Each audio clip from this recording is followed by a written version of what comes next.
You're watching the Cannabis Broadcasting Group here at cbgtv.com.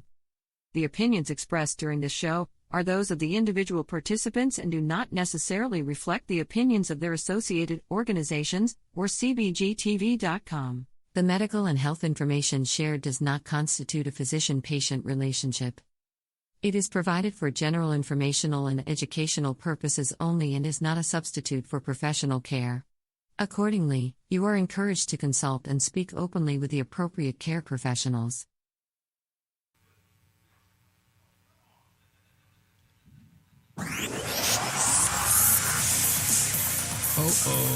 It's 2:03, but we're a little bit late, because that's how it goes on Green Crush. Always 2:03 Tuesdays and a little bit late. They say when your number comes up, you're dead, but not if your number is 5. Stage 5. I know you've been told cancer only goes up to stage 4, and that there's no such thing as stage 5, to which I say, exactly. And isn't it fun? What is Green Crush? It's cannabis. It's crushing cancer with cannabis.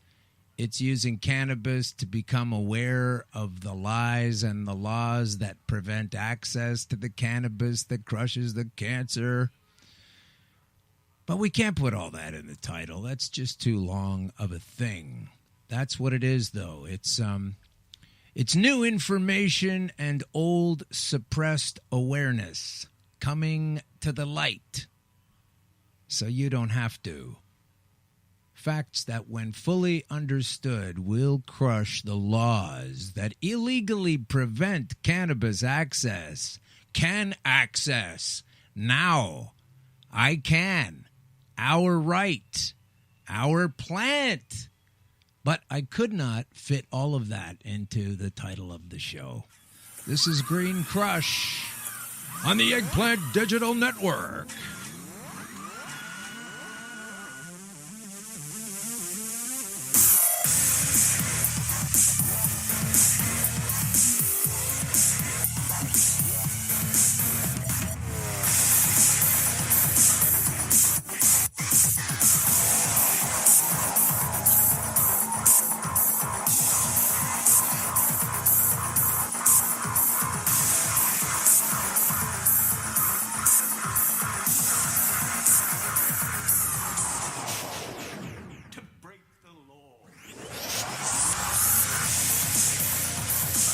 Yeah, that's Paul Flynn, the MP from England over there in the UK Parliament. We're going to talk to Paul soon. We're going to get Paul on the show because Paul is a parliamentarian, a decent fellow. And he would like to express to you what we always express to you, that when the law doesn't make sense and the government's being an ass, you just say that's it. And that's what this episode of Green Crush will be focusing on in a lot of different capacities. So here we go. Green Crush is right now we are at the beautiful downtown studios of what are we doing here? 234 King Street in the famous King Street area and of Toronto, which is just a little bit east of where the bankers hang out. But this is, in fact, episode number 9. Number 9? Yeah, that's it, number 9. Yes, number 9. Number 9? Yeah, this is the 9th number one. 9? Mm-hmm. Number 9? Yeah, we're not doing 10 number yet. 9? This is number 9. Number 9? Yeah. Number 9? And I know that because last week was number 8, and 8 was a big one for us. Thank you for everybody tuning in. I hope it was the information that you were enjoying. And our theme song, The Reflection by Legna Zeg, slightly altered for the time allowance. That makes me an...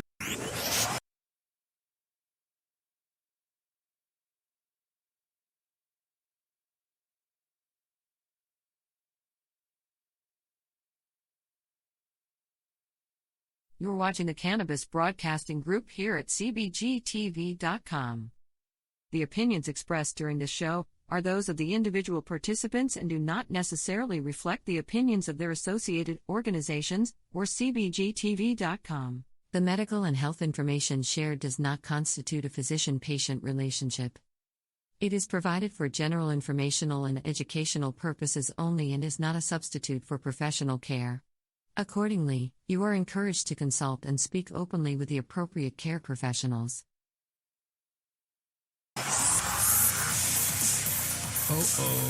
It's 2:03, but we're a little bit late, because that's how it goes on Green Crush. Always 2:03 Tuesdays and a little bit late. They say when your number comes up, you're dead, but not if your number is 5. Stage 5. I know you've been told cancer only goes up to stage 4, and that there's no such thing as stage 5, to which I say, exactly. And isn't it fun? What is Green Crush?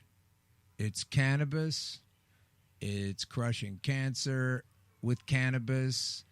It's using cannabis to become aware of the lies and the laws that prevent access to the cannabis that crushes the cancer. But we can't put all that in the title. That's just too long of a thing. That's what it is, though. It's new information and old suppressed awareness coming to the light, so you don't have to. Facts that, when fully understood, will crush the laws that illegally prevent cannabis access. Can access. Now. I can. Our right. Our plant. But I could not fit all of that into the title of the show. This is Green Crush on the Eggplant Digital Network.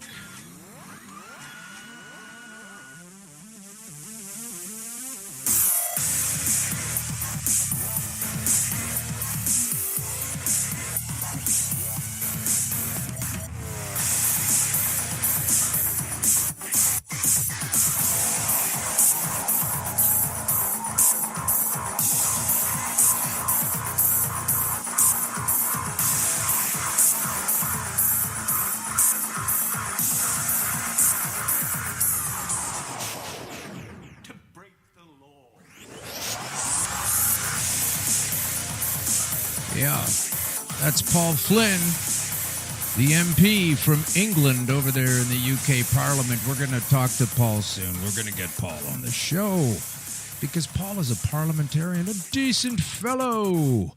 And he would like to express to you what we always express to you, that when the law doesn't make sense and the government's being an ass, you just say that's it.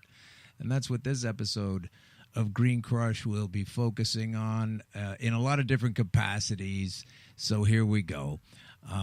Green Crush is right now we are at the beautiful downtown studios of what are we doing here? 234 King Street in the famous King Street area and of Toronto, which is just a little bit east of where the bankers hang out. But this is, in fact, episode number 9. Number 9? Yeah, that's it, number 9. Yes, number 9. Number 9? Yeah, this is the 9th number one. 9? Mm-hmm. Number 9? Yeah, we're not doing 10 number yet. 9? This is number 9. Number 9? Yeah. Number 9? And I know that because last week was number 8, and 8 was a big one for us. Thank you for everybody tuning in. I hope it was the information that you were enjoying. And our theme song, The Reflection by Legna Zeg, slightly altered for the time allowance. That makes me an arranger somehow. Because I cut that together for us to get... Because I liked it, but it was 2.5 minutes long, so that's no good. No one's going to listen to that in these times. But if you're just joining us, this is a show that your friends told you to listen to, and the reason was because they cared about you to hear the truth about some of the things in our society, medically speaking, through cannabis that can be accessed. And we talk about the police and the way they interact with the cannabis, both on and off duty, and within and without their legislation. And we talk about the science of it and what it can do. We talk about the history of it. Got to get more to that shortly. Had planned to do more things along that line, but the events of the day dictate otherwise. And we do a lot of different topics. And today we have a guest coming in. I just cleared my throat on the air. That's how you can tell this is not, an ABC broadcast or a CBS broadcast. And plus the things that we talk about. But if you've found this show by hearing about it from a friend or a doubter, thank you for listening. Because maybe you're listening for someone that you know or yourself. Someone who's been locked out of the conventional doors of science. Number 1 being chemo. The door number 2 being surgery, and door number 3, radiation. But here on this show, we represent access to the 4th door. And I hope you can find here the information that will help you the way it did help me. And if you're trying to remember exactly how you found us... I'll say that maybe you went to at Green Crush Pod, and if you're trying to remember where we are on Facebook or any of those places, just go to at Green Crush Pod, where the Green Crush grows. That's where it grows. I wish it grew here, actually. I say that symbolically, but what I would like to do is... here comes a coffee. The machine just got repaired. Thank you so much. It's coffee time, everyone. I just read a survey that says coffee is terribly good for you. And on the weekend, I read another one that said it's actually bad. And then another one that said it was quite good. But right now, it's delicious. We'll discuss the good and the bad, and we'll affix it to the cannabis issue. Instead, we have a ton of stuff to cover on this episode, and when I say a ton, I am not only exaggerating, I am using an inapplicable unit of measurement. It's not a ton. Okay, it's just some time. It's a different issue. So, without further ado, and when you use your time to listen to this, we'll also include a free interview with top-notch expert, normal person Kellyanne of Coming Out Green. How interesting? Well, she's an expert in normality. What is she? Long enough, and I can move the world. The power of a lever is practically unlimited. Oh, that's true. We have the power of the lever coming on. That's a cool segment. What is that? That's a power of the lever. I'm going to put that back again because I wasn't ready for that yet. Here we go. Long enough. Hang on. Here we go. That's great music, huh? It's like Superman or something.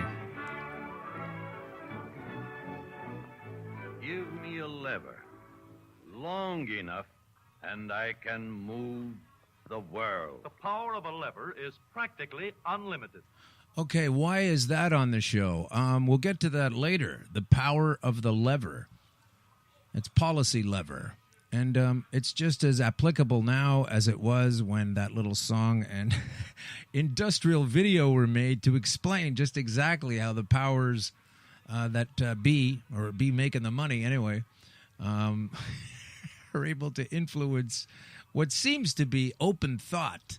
What is in fact nothing more than a stricture. So our guest today, Kellyanne, she is a normal person. And you want to know why that's interesting? It's because that's what makes her uniquely poised to discuss her journey. Because it could be just like your journey. Maybe you weren't some goofball comedian on a wackadoodle comedy show. And you don't have the stand-up comedy background of coming through this terrible stuff and everybody thinks you're crazy anyway already going into it. So that's maybe you don't have that issue and you're just a normal person and you're very skeptical of this whole cannabis thing. Well, that's why Kellyanne is here. She's with Coming Out Green, which means that's when you tell people, screw this, I'm not hiding it anymore. It's ridiculous to hide it.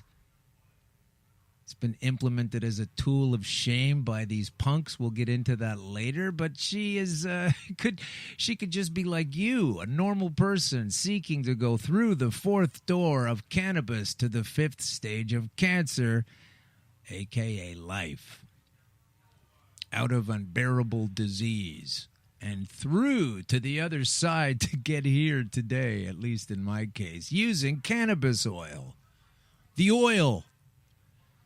And before that, Kellyanne was enjoying the life of obeying her parental programming and never having had one puff of a joint in her entire life. And yet somehow, when the chips were down and she was a physical mess, she turned to this, and it's a great story because she's here and she's doing fantastically well. So I'm glad to have her on. We'll bring her on shortly. But first, now we need to turn the page. That's what we're doing. This segment is called Turn the Page, and PAGE stands for Politicians Against Green Everywhere. What's up with that?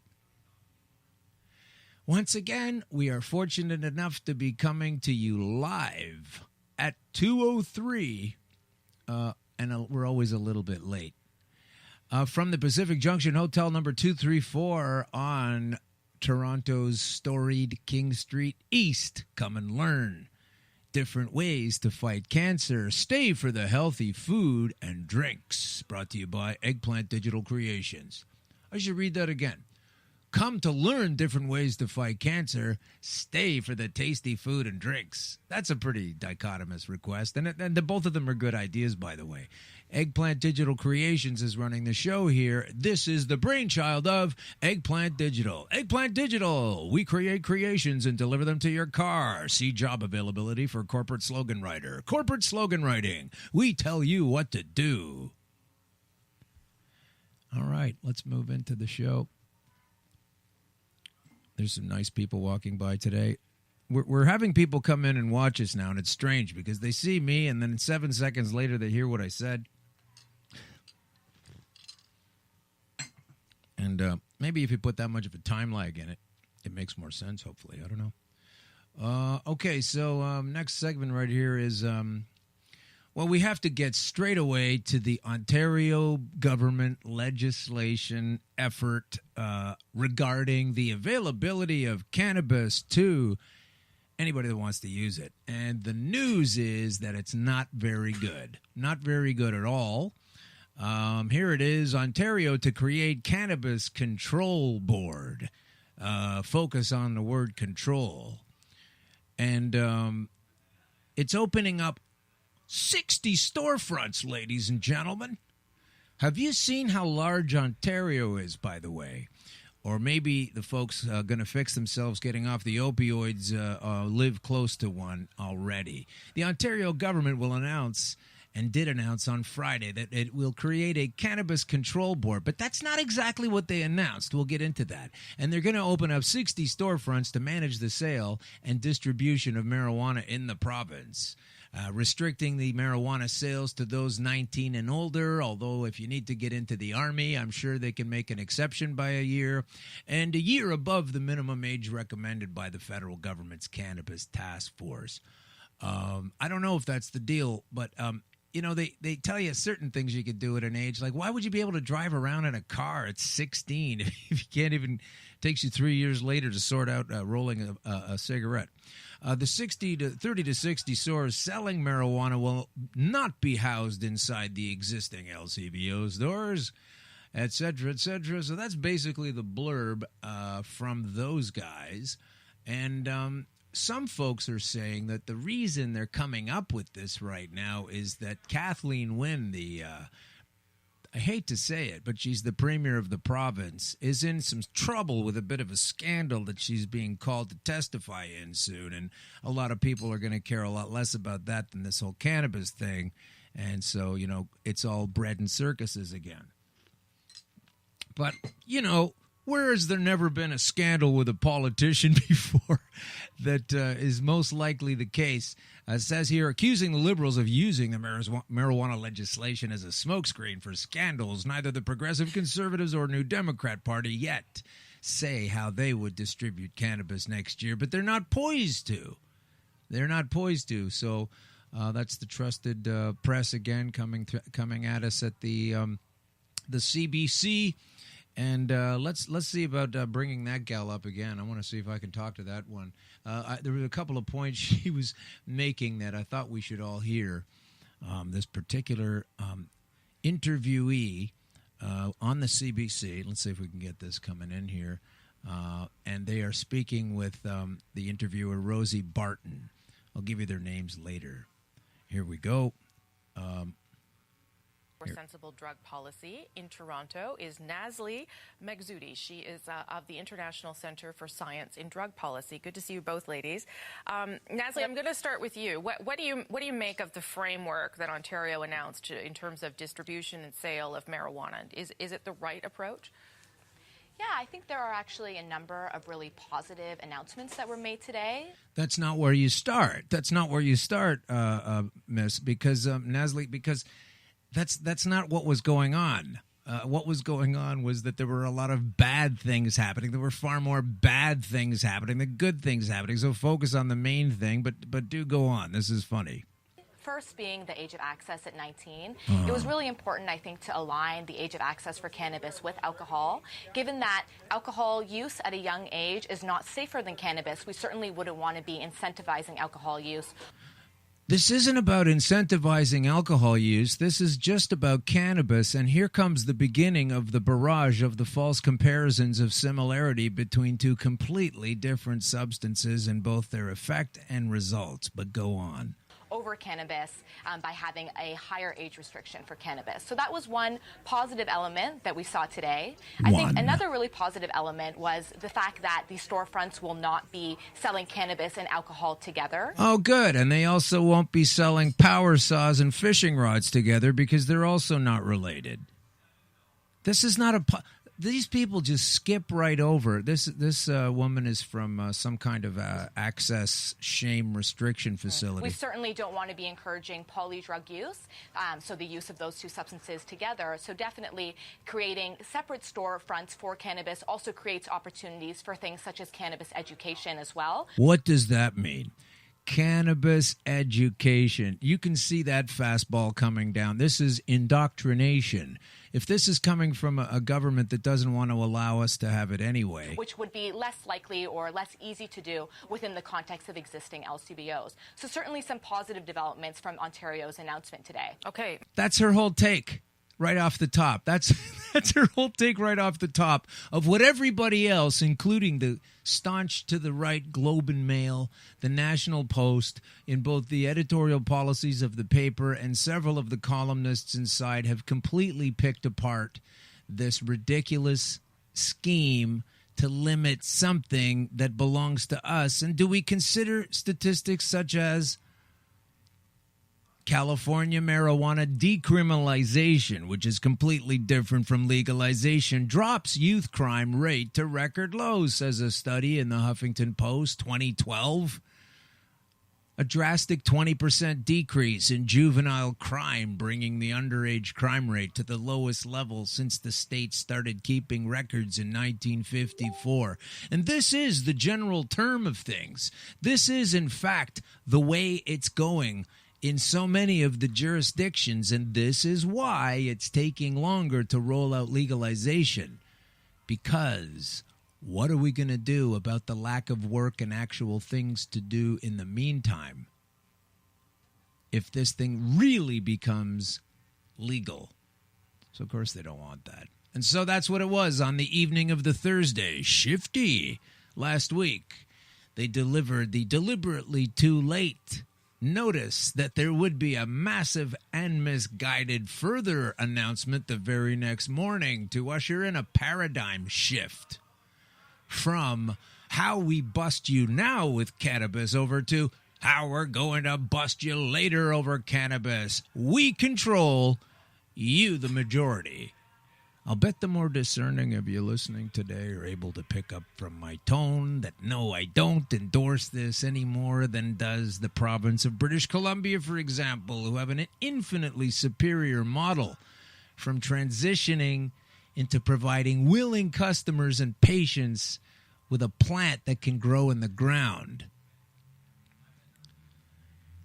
And so many other jurisdictions that have been having a much better time of things than we are, clumsily being put forward into time that's going to cause an unbelievable series of lawsuits, and there'll be all kinds of wrangling as they try to untangle the messes that will come from this ridiculous disaster that these folks have put together. Now, I'm going to spend a bit of time now on the conference itself as soon as the tab comes up that I am looking for now.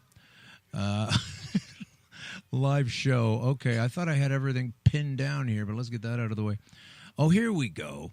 Yeah. So these are the Three Stooges, folks. Now, I'm going to do some of it now and some of it next episode because it's too much to cover and too much to ignore.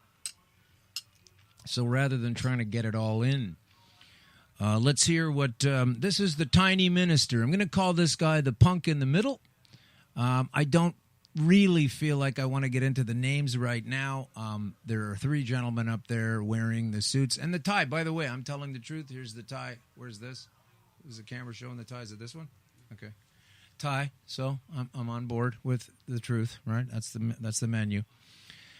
And so here's the little guy. He comes trotting out and says, "Oh, thanks for everybody coming here. Nice to see you." And then he has this to say. The Federal Cannabis Act proposes rules and restrictions around production, sale, possession, and consumption of cannabis that will apply across the country. That sounds like freedom, doesn't it? Doesn't that sound awesome? This little guy, he's... Here's how we're going to run and own and operate every single aspect of your chosen particular medicine, and we'll get to why recreational is also medicine right now. It's also medicine because if you take in a certain amount and enough of it, and properly as a food, not just smoking it, you kind of don't wind up needing a lot of medicine. It's a nutrient. It's a nutrient, folks. It's like kale.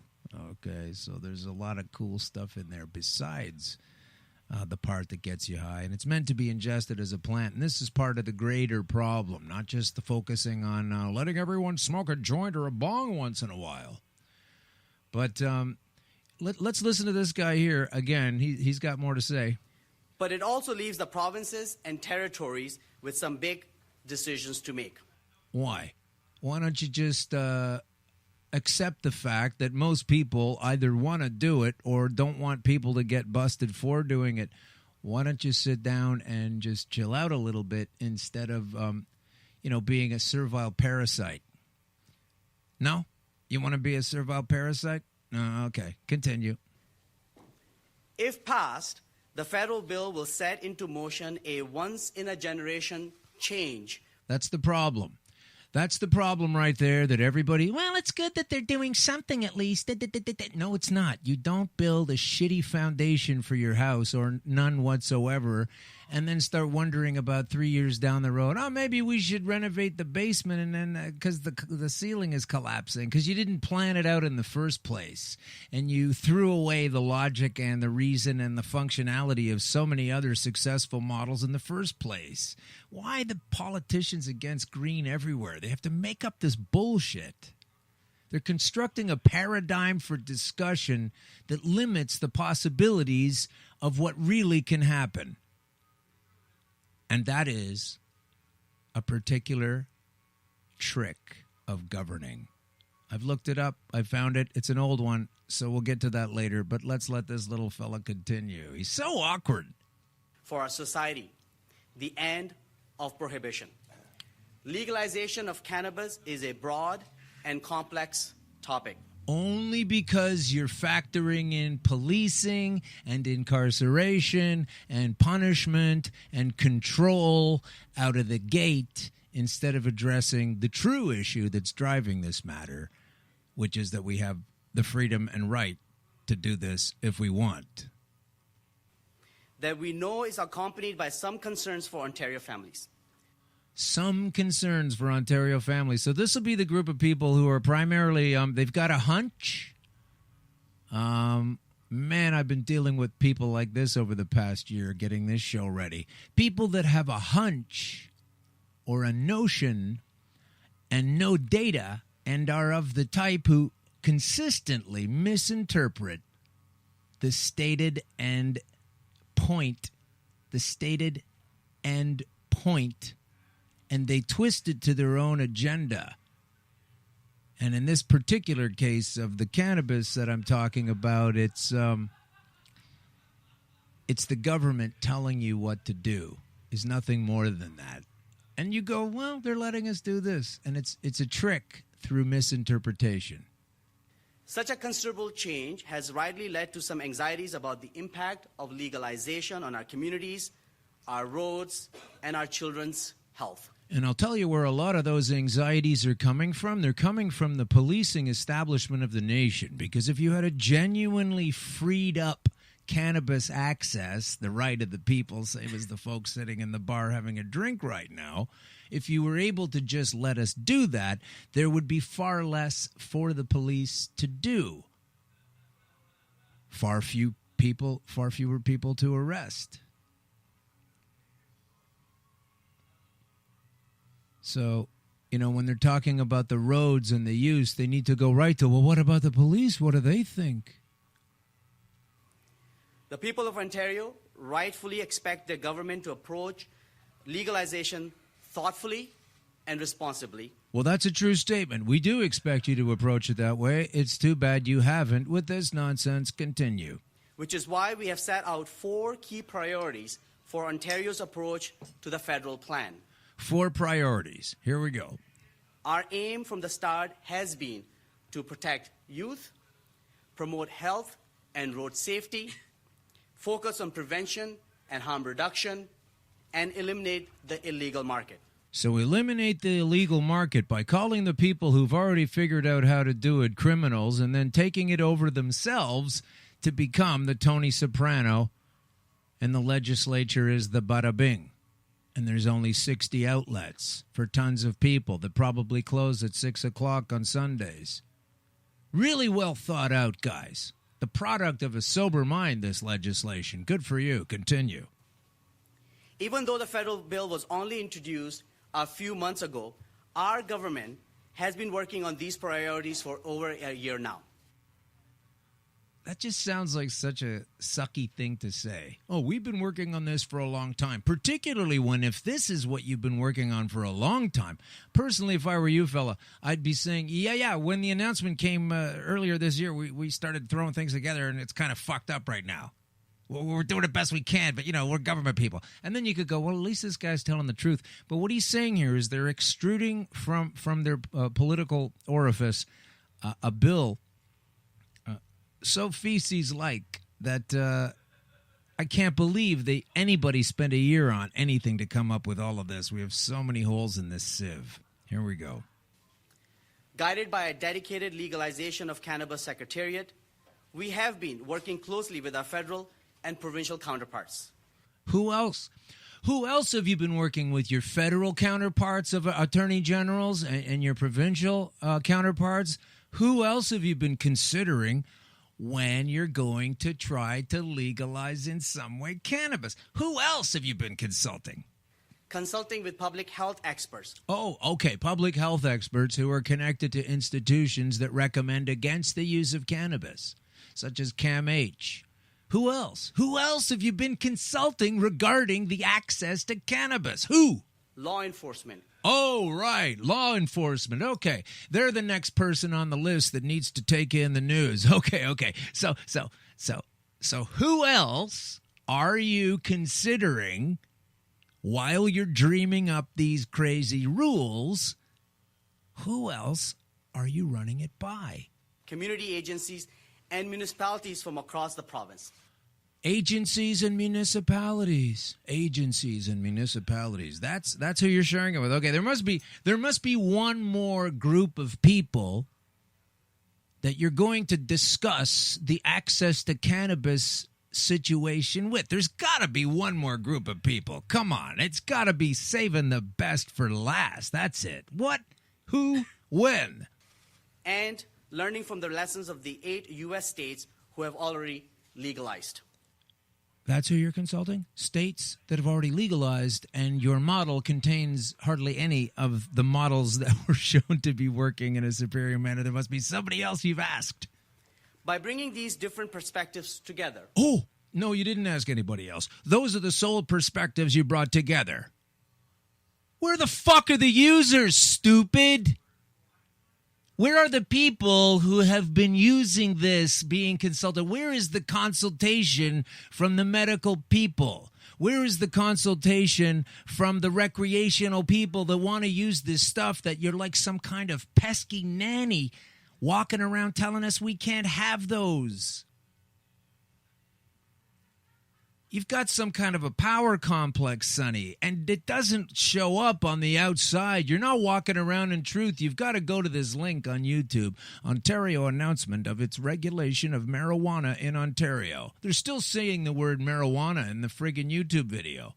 Now, I don't know who posted it, but it is the press conference. These folks and the perception of what this is and what it does, we're back into full of shitsville. Go on, chump. We have developed a plan to ensure a safe and sensible framework as the federal government moves to legalize. When a government agent says the word, we are going to do something sensibly, flip through your history books and tell me when that's ever happened.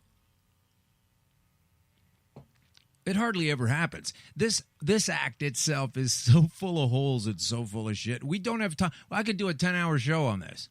And if you put together everything that everybody's saying, it's unbelievable that these idiots spent a year trying to put something together that's basically a yoke around our necks and a denial of the facts. Listen to this. Every decision that we are announcing today, and every one that we still have to make, was guided by those two key principles. And with that in mind, in order to be ready for next July, our government will bring forward legislation this fall to ensure that even after legalization, cannabis remains a carefully controlled substance in Ontario. It sounds like such a fun time. Where do you drink? Where do you sit back and knock back your G&Ts when you're dreaming up this poppycock, Sonny? Which Bay Street club do you sit around in? Is it the York Club? Or what's the name of the thing? Is it the Toronto Club? Like, who comes up with this half-baked bullshit? While you sit around and drink whatever you want, coming up with this nonsense. Go on. The key points of our approach fall into two broad categories. Fairness and decency won't be among them. Go ahead. Lawful use, that's the who, what, and where can cannabis be used. Uh-huh. And retail, the how and where cannabis could be sold. In other words, what you're saying is how you're going to control it and call a bunch of people who were already running an industry a bunch of criminals, and then taking that industry over yourself to be the criminal, and then understanding how you're going to be the one profiting from all of that sale after years and years of pain endured and arrests and getting fucked over with the family because somebody got arrested and gone to jail and ruined lives. And now all of that, you've actually still got people in jail right now from suffering from these things. And all of a sudden, you're going to profit from it? You? You don't know what you're doing. You don't understand the same basic principles that these kinds of manipulations throughout history have done. Okay, this is like a horror universe you've got going here. So maybe we should think about that before we decide what to do with these people. Folks, what I'm trying to get you to understand is that these folks are lying and manipulating in us. I'm trying to get an awareness in people together where you go, hey, this is all bullshit from this proposal coming through, and we've got to be able to do something about it. So here we go. Let's start with the who. Oh, he wants to start with the who. Okay, well, the who apparently were the cops, right? That's basically what that was. But I'd rather listen to this one if that's okay. Let's start with the who. Number 9. Oh, that's the Beatles. Okay, that's not going to work. All right, so listen, we'll get back to this guy later, but We will be proposing that 19 be the minimum age Yeah, you're for proposing anyone to that. buy, consume, or have cannabis in Ontario. that's the proposal. This whole thing, okay, is a proposal. That's what I want to remind everybody, that this is not an edict. This is not a law. This is not the way it's going to be, because when you have a proposal, it means something. It means that you are presenting an idea and putting it forward in the hopes that the recipient will say yes. And we are saying no, my little friend. We're saying no to all of this. This newest, latest, freshest, shameful announcement to the public from Kathleen Wynne, the Premier, detailing in great measure what a corrupt, greedy asshole she is matched only by the sharp-suited scumbags pushing the big dollar agenda of control, sending the wrong messages about a healthful plant in a series of contrived policy levers. Remember, we were talking about policy levers before. Policy levers, oh yeah, that's a thing. That's definitely a thing. Why is a policy lever a problem for me? Well, basically, you're just using force and manipulation to achieve a desired outcome, and nothing could be further from democracy, which is the alleged model that these people who are keeping this substance away from us are running on. Does that make sense? You got that one? Some people argue it, but was that clear? I think so. I hope so anyway. So I'm going to try to get the right kind of sound for this because, yeah, I'm going to kind of have to do that. Here we go. These creeps are creeping me out. So, here we go. Let's talk about Kathleen Wynne's machinations, and let's bring up this particular article here that ties in with all of this and kind of explains it, what I just said there in a bit of a freak out. Oh, it's subtle. All of a sudden can't open it up we don't have a internet connection. Is that right? The internet's been shut down. Oh, is that the deal? Okay.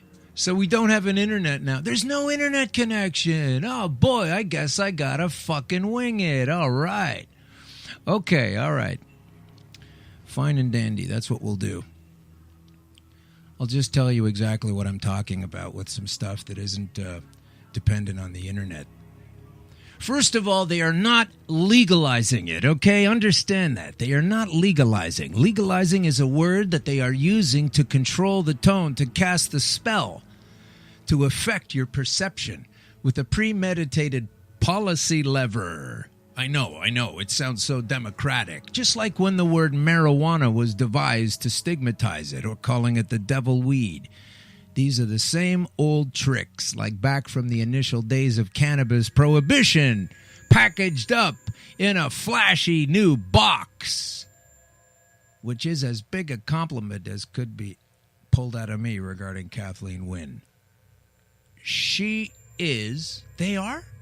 They are wickedly designing a series of legal leg-hold traps that will eventually cause so many legal problems and put far too many people in prison under the new penal code involving cannabis compared to the old one.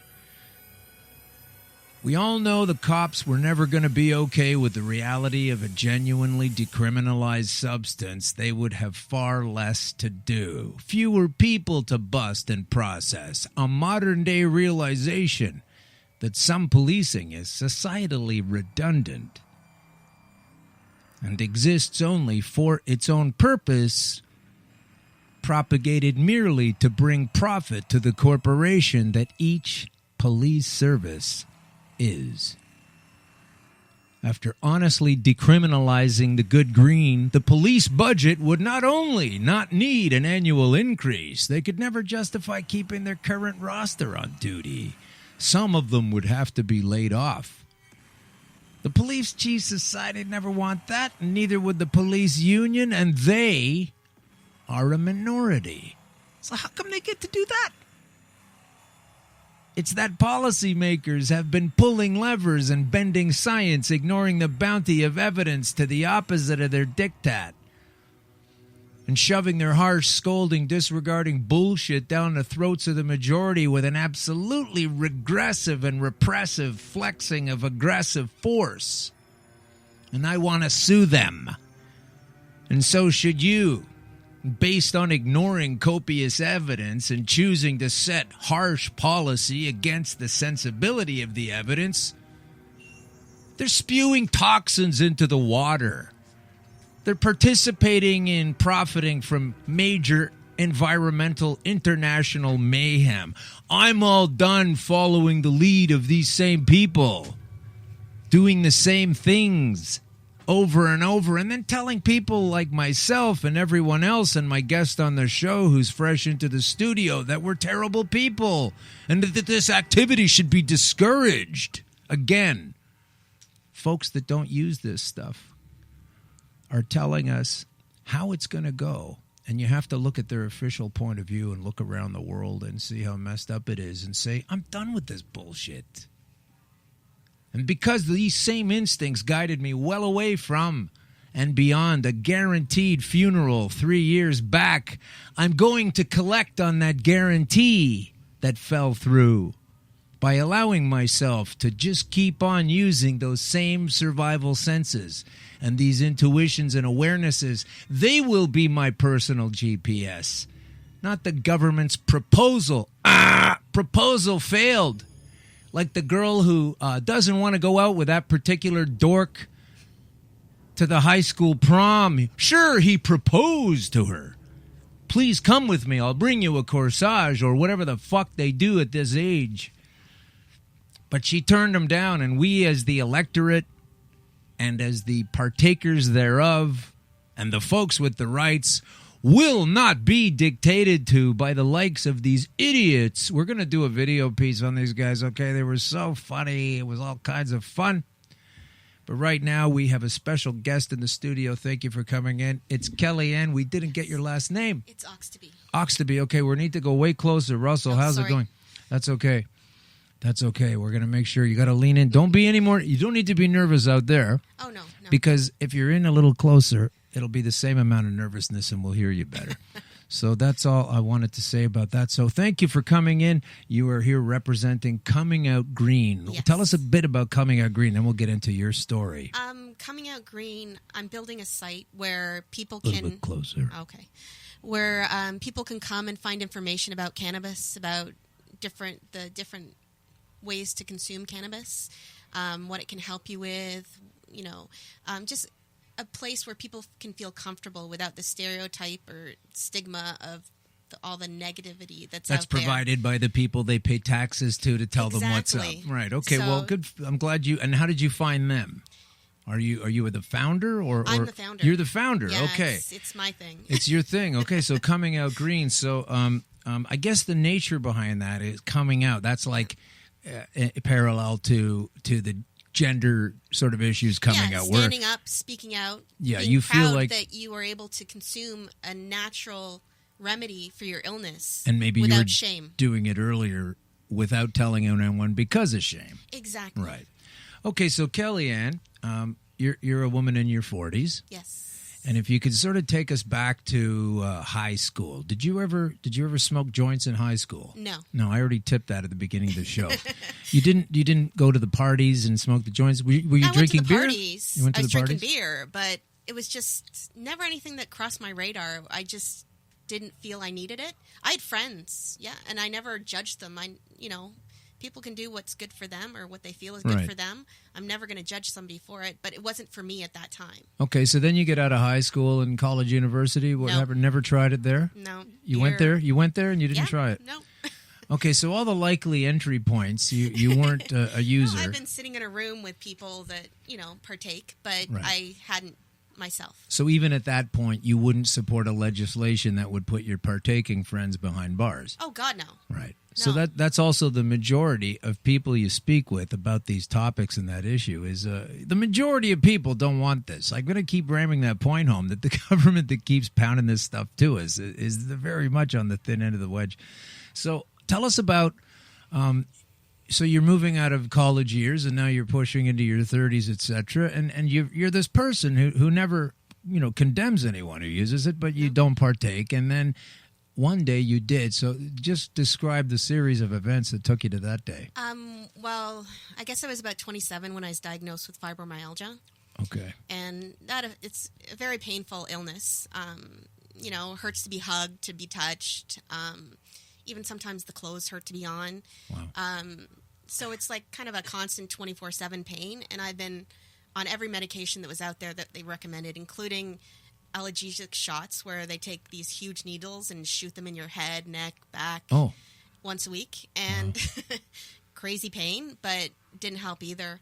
And I guess I was about 45 when I reached my end. Like, the pain was just too much, and it just kept getting worse and worse. The medications they kept putting me on never helped me, just made me gain weight. Give us a couple of those if you can remember their names. Tramadol. That didn't work? What did that do? Makes you gain weight, causes almost like Tourette-like tics. So you're like twitching and spasming. And this is probably listed on the package, but you got to take it anyway. Oh, yeah. You have, your doctor says, this will be good for you. Take it. So you think, okay, I'm going to trust my doctor. I'm going to take it. Sure. But side effects like bleeding on the brain, possible, your heart can seize. Like, the side effects are crazy. None of those happened to you. No. Did you discuss, were you getting any of the side effects? Or not? I was getting the twitches and the muscle spasms and things like that. But my doctor said, it's not a big deal. Don't worry about it. Everything's fine. It's like, okay, but I'm the one dealing with this. Yeah, I was just going to say, did you mention it to him? And it's so often the same story. I have the same story. Oh, yeah. They ask you about, do you feel any side effects? Sometimes. And then sometimes you have to tell them. And then the same thing happened to me. I was like, yeah, actually, this is happening. Wow, that's... They just doff it off like it's nothing. Here, try this one then. Or this one. And they just line them up as you go. Right. So that happened, and you're on a series of different pain pills and different things. Yeah. And so then they're not working out. Not working out. I was at a really bad place. And my nephews, who I love dearly... they recommended I try medical cannabis. And I was kind of like, well, I never thought about doing that. I'm not a smoker, so and can how's I that ask, going to work? At this age, at that time, what age were you? 45. 45. Yeah. And you're going down Cannabis Street for the first time. Well, God love you. That's amazing. That must have been sort of strange for you. It was very strange. Yeah. But, so your nephews, and I'm guessing they were high school or university aged, right? Yeah. Yeah. Yeah. And they recommended it. And so then how did you do it? What was your first foray into this? Well, the first thing I tried was I tried to make a joint, like roll a joint. Oh, how did that go? Not too great. Not good? No, because I'm not a smoker. So I'm like, okay, Right. how do you do this? So It's I rolled tough, one. yeah. Big inhale, burned my throat, coughing. My mother thought, okay, she's going to die on me here. Right. And I didn't feel anything. Oh. So it was like, okay. And my nephew's like, you're not doing it right. Yeah, I guess maybe you burnt it all. So I decided to get a PAX, a vaporizer, Okay. to try and do it a different way because... This segment brought to you by PAX. PAX, the vaporizer, a tiny little thing that looks like a remote control from outer space and a UFO. UFOs brought to you by PAX. PAX. Once you get high on PAX, you see flying saucers. We'll be right back.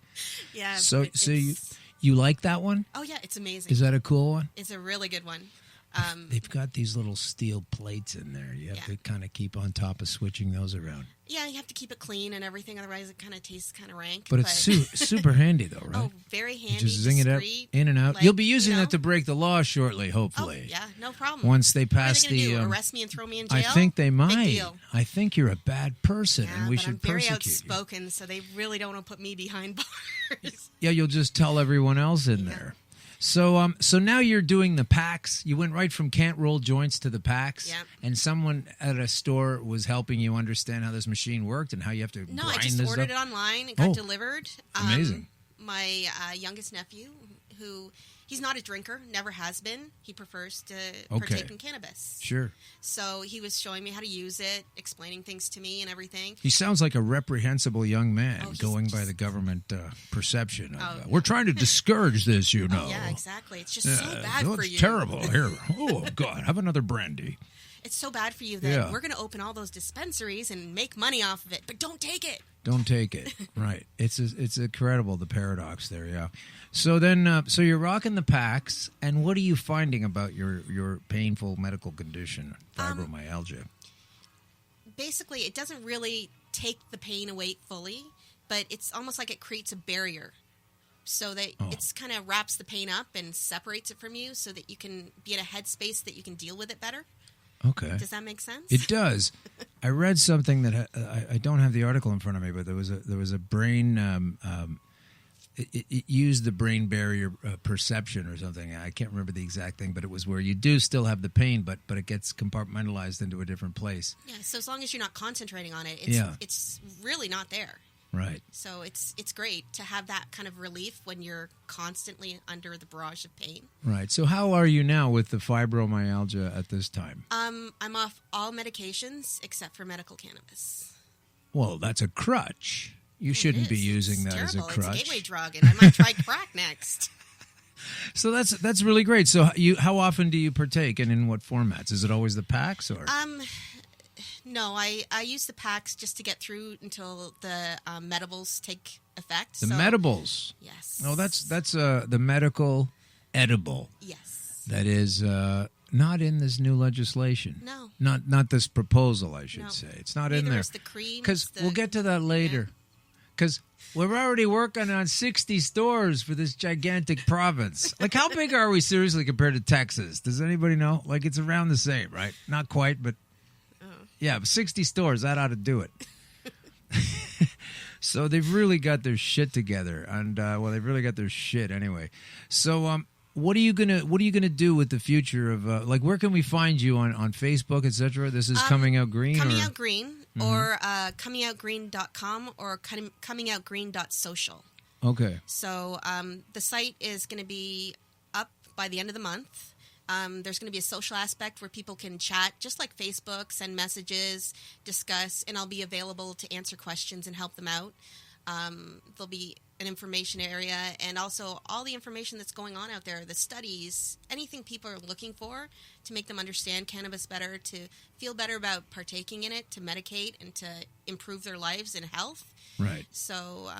well, I guess we also need an education indoctrination program or whatever they're going to counter us with, because one of the things they're doing in the legislation is, as well as frowning upon it and profiting from it as they're also telling us that there's some education coming along the way. We're going to be providing the education, and if these people are already saying it's bad, it's wrong, these people are criminals, etc., I can't wait to see this indoctrination. Yeah. Have you seen the CAMH recommendations of the use of it? The number one recommendation is don't use it. Yeah. That's the number one. We know you're gonna, but don't. So that's the mindset of the people that are going to provide the education.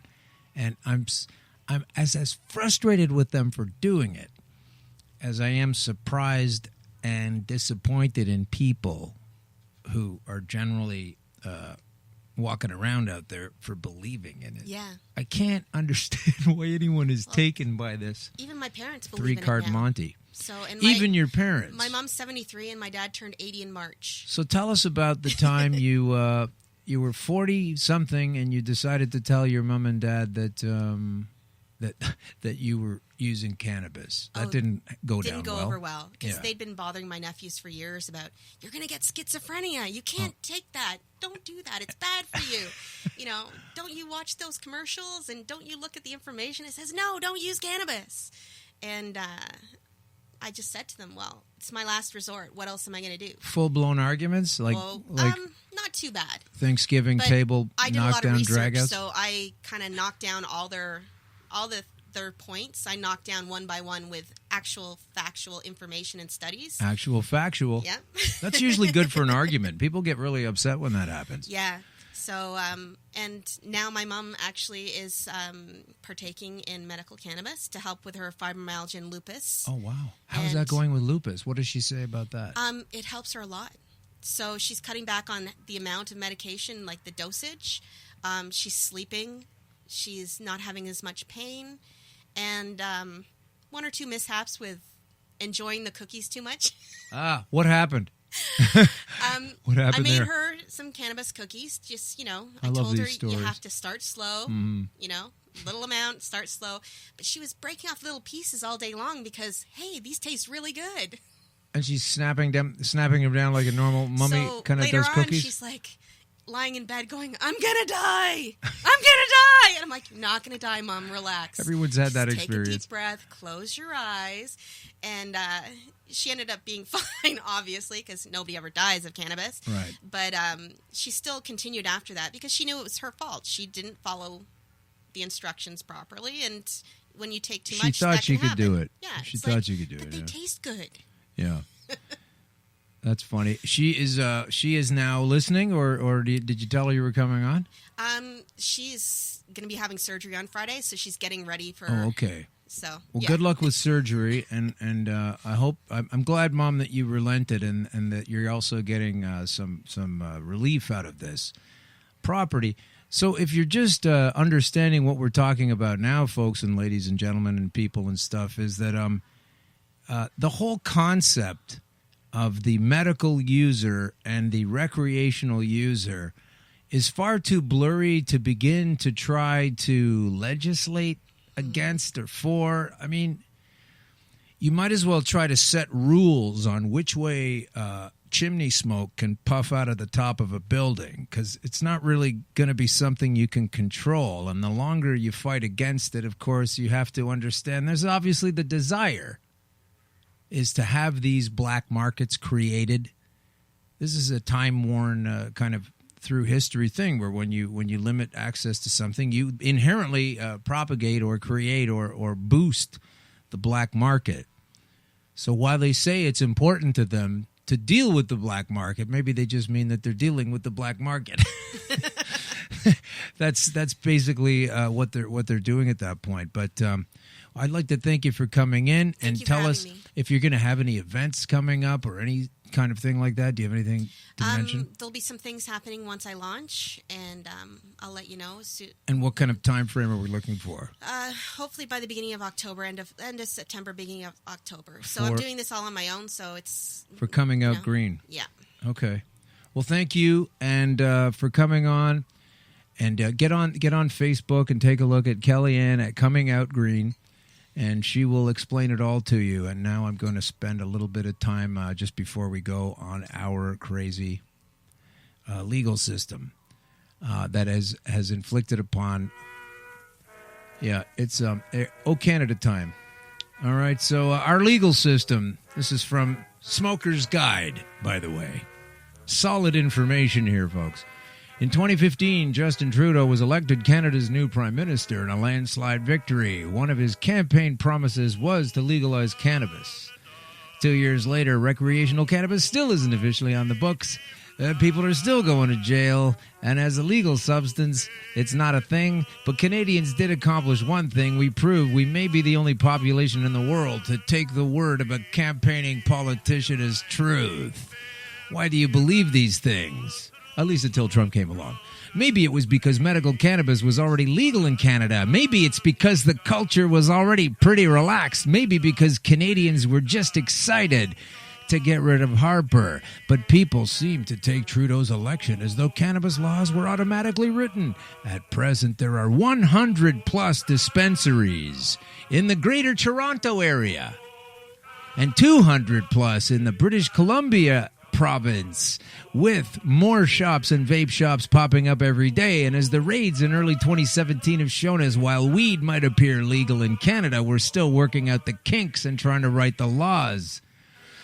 But seriously, 100 dispensaries in the Greater Toronto area. Well, they keep getting busted, and then they reopen. And when the official plan comes together, I guess the idea is that all of those will close. No one else will care about that. And then 60 other stores will pop up covering Ontario. Not just Toronto, but Ontario. So this is completely unworkable. This is a series of lies. And we have to wonder why it is that our politicians consistently pull this kind of thing. And when you look to ancient buried histories, you understand that there are four major cons going on and have been through millennia from the ruling people.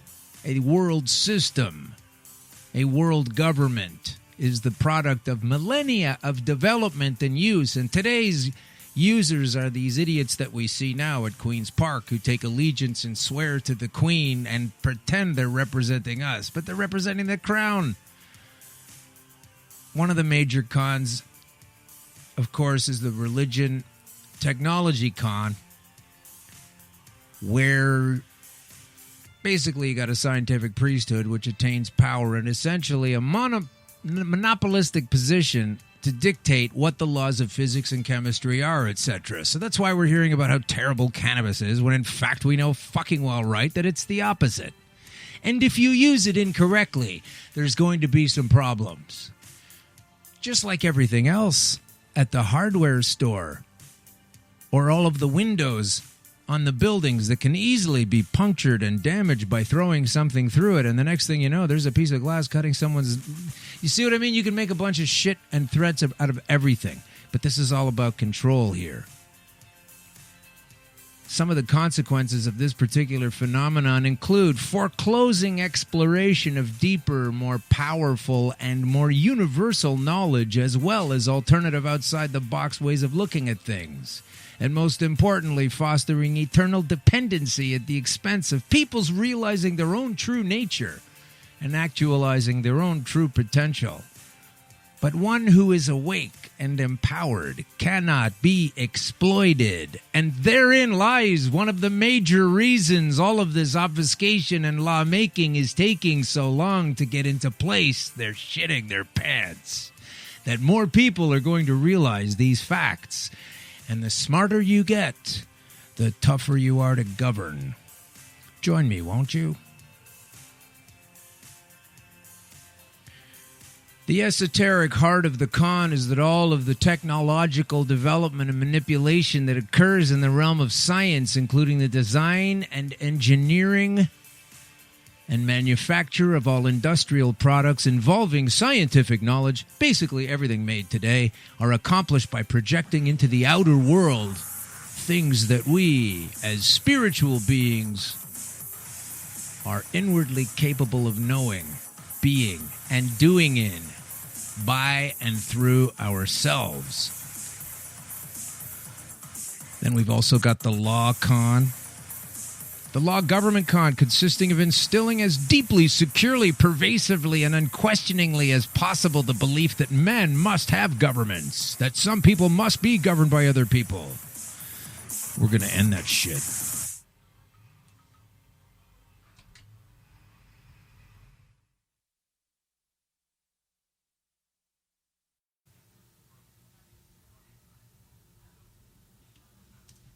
To break the law. Welcome to Green Crush. We are going to crush it today because it's not just green on the outside. It's also red and pink and juicy in the middle. It's watermelon. Watermelon is going to be our guest today. And if you don't know watermelon, too bad for you. She's great. And you'll get to know her. So it'll be okay. You'll get to fix the defect in your life that is you don't know who watermelon is, and you'll have a much better time of things. On Green Crush, what is Green Crush? People ask me that all the time. What? I'd be like, what does it even mean, that? Green Crush? What is that? How come? Like, if it's green and it's a crush, like it's a Candy Crush? What is it? So here's what it is. Green Crush is cannabis. This demonized plant over the centuries. Cannabis. That is the green part. So I just didn't want to, I couldn't do like, this show is called Cancer Things Dealt With in a Cannabis Kind of Way. That was too long, and, it didn't sound concise, because you have to consider that while you're doing these things and while you're trying to promote this aspect of a lifestyle that doesn't need to be shat upon by those who lord over us. What we're trying to do here is just explain to people that the green is the cannabis. Okay, this is really simple so far, right? Like you figured that out by now. The green is the cannabis, and the crush is what can happen to cancer if you apply the cannabis correctly. Which doesn't mean the old bullshit phrase that you're... Everybody knows that, like, smoking a joint can't cure cancer. You're full of shit. Like, you can't believe how many times I've heard people with voices almost as ridiculous as that. But you always have to embellish a little bit, right, in the entertainment business. But they do kind of get upset about it, and they don't know what it means. So basically, once again, it's not hard. Green is the cannabis. And crush is what it does to cancer. And therefore, you're also crushing the laws, the so-called made-em-ups by the so-called people that have more authority than us, to make up a bunch of strictures that prevent access to a healthful commodity, quality, plant, item, free thing that comes out of the ground when you get right down to it. So that's what all of this is about. But, you know, I really, I can't fit all of that in the title. So we'll just do the show as is, and we're going to have Watermelon on, and she's fantastic. And I'm also going to cover a few other things. Let's get busy with the show. This is Green Crush. You're listening to us on the Eggplant Digital Network. From the Pacific Junction Hotel in Toronto, 234 King Street East. Always good stuff to eat. Come in and see.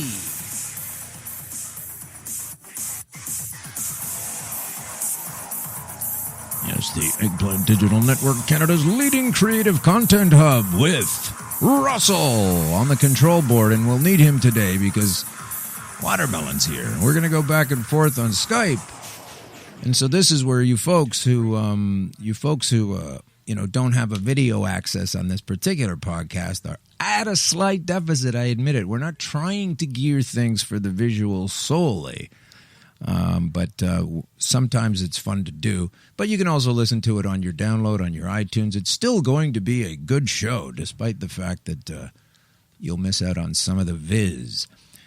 So what's getting crushed today is... Well, this episode will be combining. I realize that a lot of these things are like Venn diagrams, where I can't really even have on this show, I can't even have a topic that stands alone sometimes. They all merge together. And this one is going to combine cops or truth. It's always one or the other. And nopioids, saying no to opioids. I'm speaking extra slowly for the would-be animators. We've already had some pretty funny... animated clips come up of the show getting done. This seems to be a thing now, a field of creative funniness that was... I didn't really realize it before, but a lot of people have had their stuff cartoonified, and it's kind of funny and definitely flattering. So thanks for a couple of those.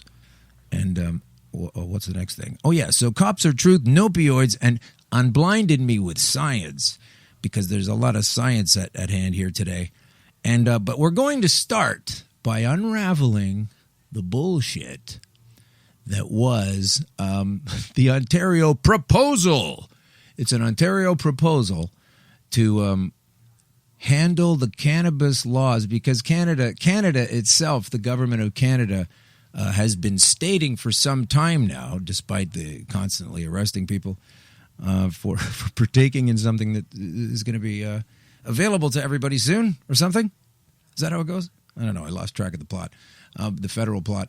It drives me nuts. But basically, these guys have laid down that they're going to have a July, probably the punted down the road, but it's a July 1st announcement day, an enrollment day, an enlistment day, an enactment day of the legal system wrapped around the bud.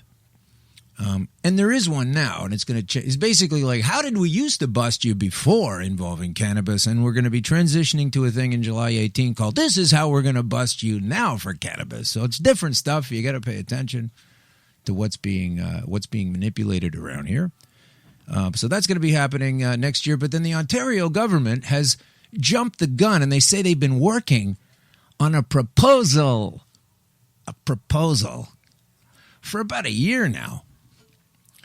And this proposal was put to us not this Friday gone by, but the one before. And last week's episode, I kind of got cut off. I wasn't able to finish things. Something happened to the internet. So this is part 2 of that. I think I was going to stretch it to that anyway, because there's so much shit to shovel. But, yeah, they came out with this proposal. Now, this is not just a proposal. This is, if this were to be carried out, and it would take an incredible amount of foolishness to make sure that happened, it would be one of the most ridiculous series of constructs that are going to absolutely harm and hurt people in a legal sense. And you can't believe anyone worked on it for a year, because everyone that heard about it in a couple of days or a day or that afternoon were going, this is crazy, from all of the right-wing publications in this country, the more centrist ones and the ones on the left. No one thinks this is a good idea. And it's instantly provable when you listen to some of the things they have to say. So before we get to that, we have another thing I'd like to do here, and that is to define the word proposal. Now, everyone's freaking out about the fact that these are the new Ontario laws and they're totally screwed and it's not fair. Yeah, I know. But it's a proposal. So the dictionary says that a proposal is the act of proposing. It is a plan that is proposed. It is an offer. Let's go to Merriam-Webster Dictionary just for a second, like you don't always. The definition of proposal is an act of putting forward or stating something for consideration. It's a suggestion by a bunch of fucking idiots. You should see this thing. We covered a bunch of it last week, and here we go right back to... Now, I don't have this man's name. He's the Attorney General of Ontario.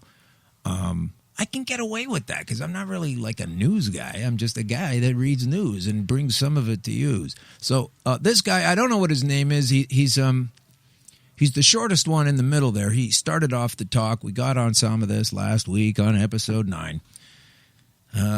And this guy is very uncomfortable in his body language to me. I don't like any of these guys in their body language, but we'll get to that later. But listen to what this guy has to say. We'll just pick him up in midstream. It doesn't even matter.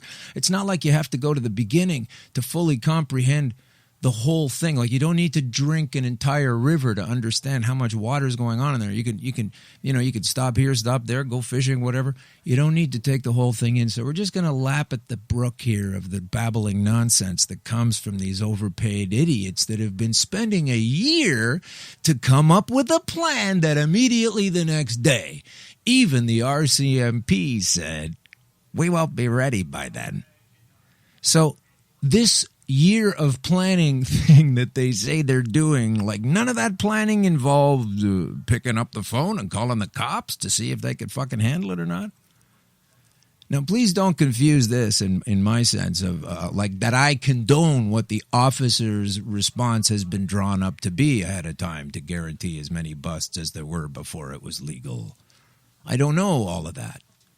But what I do know is these cats are super uncool and they are super complicated, and they're not selling something amazing. Like, I said this before, like if you see Elon Musk or one of these guys comes out with a fantastic new revelation, they're proud, they're happy, they're beaming energy. These guys look like they're trying to get away with something. Like little kids, one of them broke the cat's tail and none of them want to admit who done it. It's so fucking transparent. But anyway, let's get a little of this guy on the screen. And widely led to some anxieties about the impact. Oh, that's what I want. That's what I'm. Okay, this is what he says here. He says that the changes of the laws that are being discussed rightly lead to anxiety.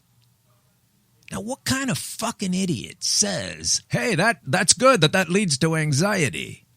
I understand there are concerns and issues, particularly to those of the ignorant who don't realize the impact and the efficacy of this substance, if you would like to call it that, as a problem. But these guys here are laying down a system that is cartoonish if you really just listen to what they're saying. So I do have them on the screen, but maybe we'll just listen to it. But listen to this guy. He says, rightly led to anxiety. There's no statement where that would really sound like a sensible thing to say. And they're all about being sensible, aren't they?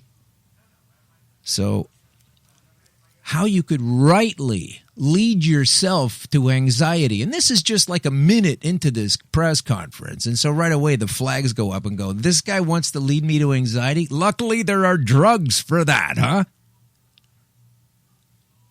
So listen to this guy warm up to here, and he's got something to say after that as well. Topic. that we know is accompanied by some concerns for Ontario families. Such a considerable change has rightly led to some anxieties about the impact of legalization on our communities, our roads, and our children's health. The people of... Okay, so that's the first thing. He's concerned about the children's health. They're always going to put that up first. Which would be great if that's what they really meant. Ontario rightfully expect their government to approach legalization thoughtfully and responsibly. But they don't, because they've come up with things that have them at odds with the police. Like the police can't even believe that these folks are trying to push through what they're trying to push through. So, as I was trying to say earlier before I rudely interrupted myself, don't mistake that on my part as an endorsement for what the police intend to do in reflection to these or in creation to this new paradigm they're involved in. I don't endorse it. I'm just acknowledging that they do have a response. They will be setting up new ways to arrest people and et cetera. And their infrastructure that they want to hoist, even though I might be against it, they're telling the government, we can't get it up in time.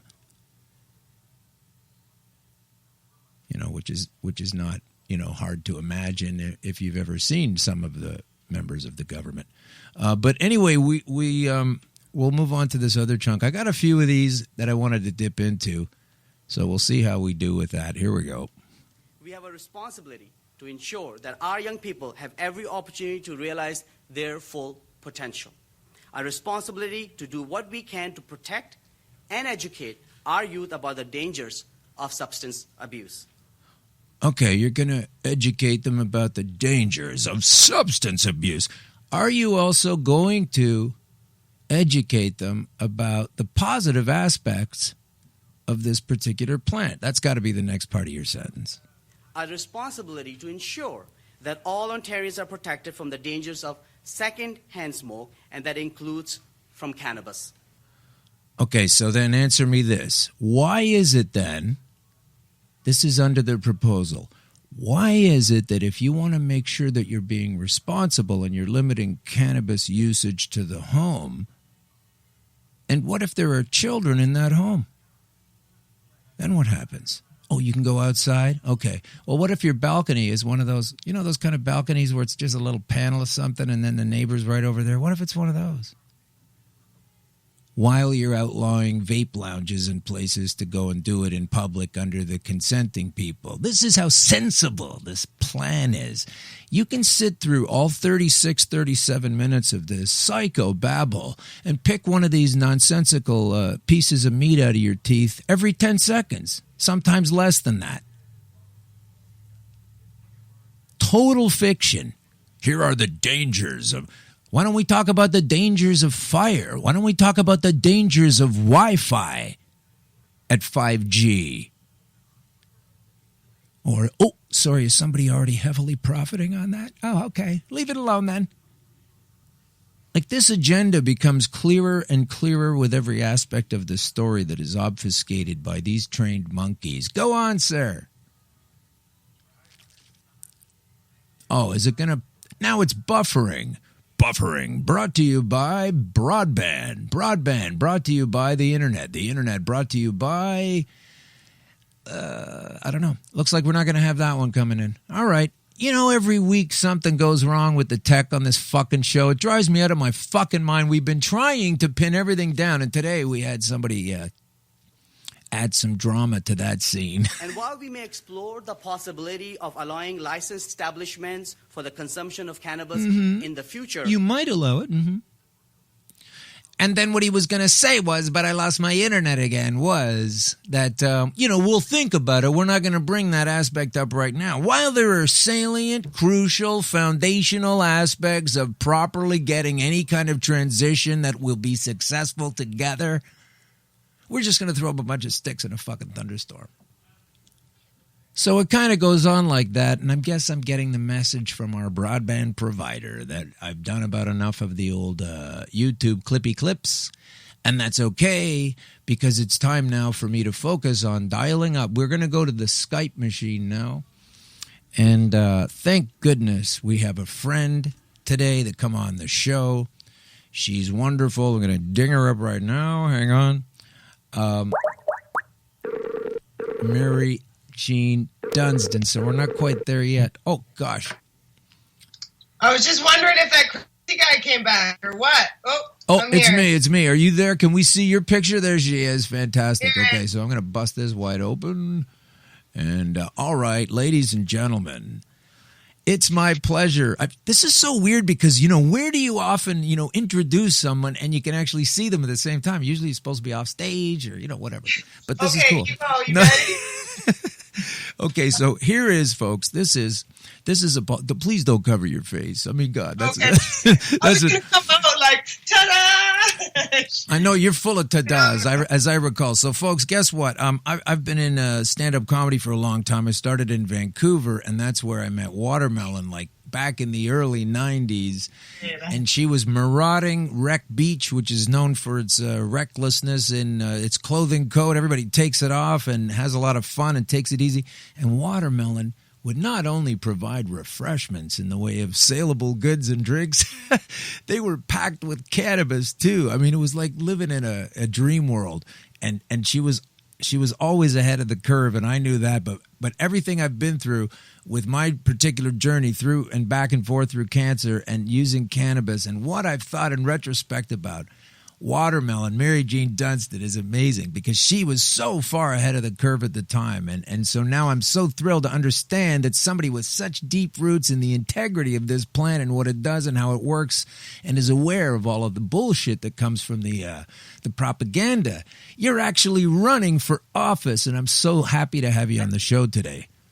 Thank you. Thanks, Alan. So I see you got some hula hoops behind you there. Yeah, I got some hula hoops. That's my new fitness, and I sell hula hoops at my candy store. You found them? I own a candy store that sells hula hoops. So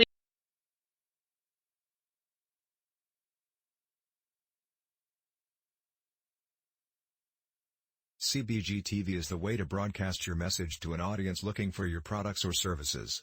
Affordable advertising, personalized campaigns, special promos, event attendance, and more. Talk to someone today, in person or by email. Find us online at www.cbgtv.com. Or you can send an email to admin@cbgtv.com. Additionally, if your phone scans QR codes, scan this one to learn more. We are the Cannabis Broadcasting Group here at cbgtv.com.